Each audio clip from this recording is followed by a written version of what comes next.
Once again, this is ThrillHouse17 from PlatformNation.com, and I'm showing you the Halo 3 final retail version right here. I'm showing you the multiplayer maps.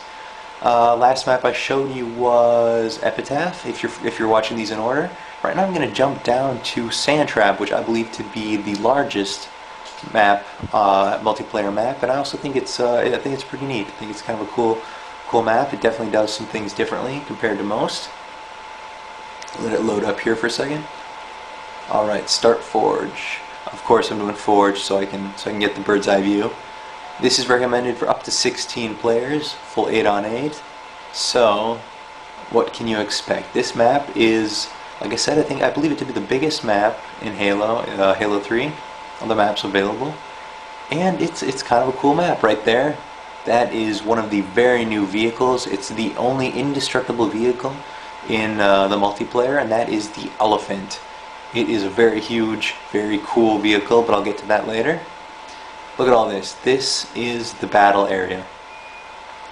What you might see, there is a faint circle around, similar to Snowbound. There's a perimeter that you cannot cross unless you want to be basically killed. Which, don't worry, I'll show you what that's like later on. But this is the map. You've got your destroyed vehicles around the side. What you've got here, you've got this little temple, and there are some underground tunnels around there. You can go inside. Alright, let me take you over to the Elephant, which is very cool, very neat. It's this big, huge vehicle, which could definitely make for some very interesting game types. Some King of the Hill, if there's a zone in here, or even team deathmatch, a very coordinated team can get together and definitely defend very well. There's a mongoose inside if you have to make a quick getaway. There's quite a few vehicles on this map, which is very neat, just at default.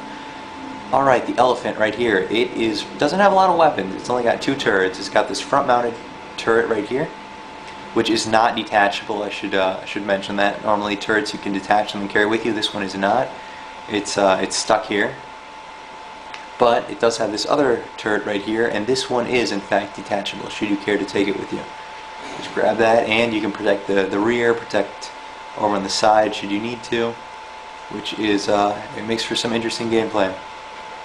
The Elephant, of course, you can drive it. It takes one person to drive it, and it cuts off to this huge cutaway view here. And as you should expect from a vehicle this big, it is pretty damn slow.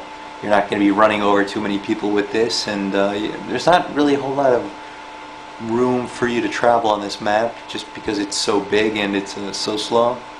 But if you ever have to relocate or move just a little bit, or you want to throw your enemy off, you definitely have the option to move if you want to. It'll definitely make for some interesting team gameplay. I see this vehicle definitely for team gameplay. I can't see one person trying to protect it or even trying to take advantage of it. It just seems kind of foolish. Like I said, on this map, you can definitely, you've got the underground areas, you've got the tunnels.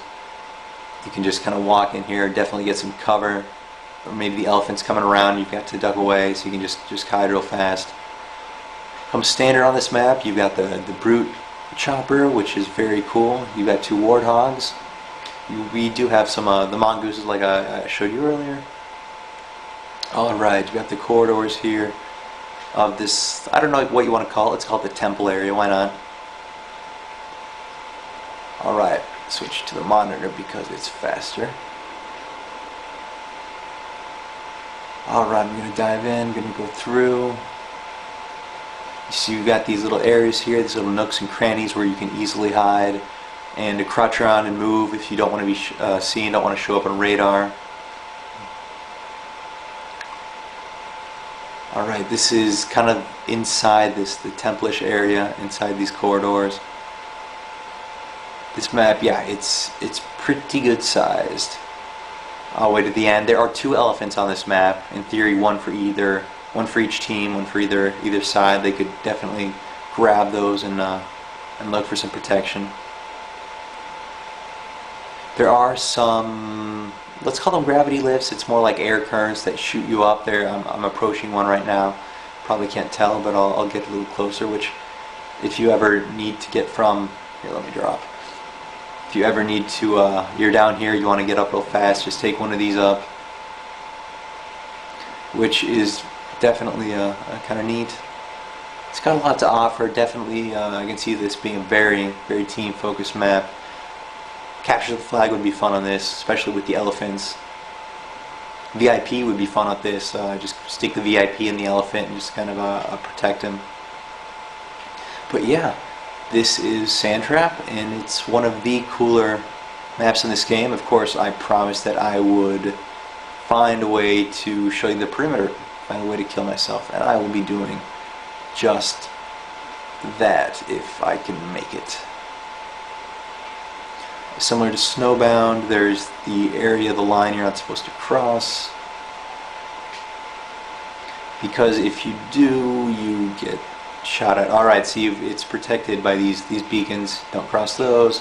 What happens are, like these little... Hey, you leave footprints. That's kind of neat. Never noticed that. Oh, it's flying around. It's a monitor. Yeah, you've got these... It's called them mines or something. They just shoot out of the ground and kill you. So that's very cool. Alright, that's Sandtrap. Definitely one of the cooler maps in the multiplayer. Definitely something you should look forward to. And yeah, I'll just be walking through some more of these maps. And hopefully you're enjoying watching these.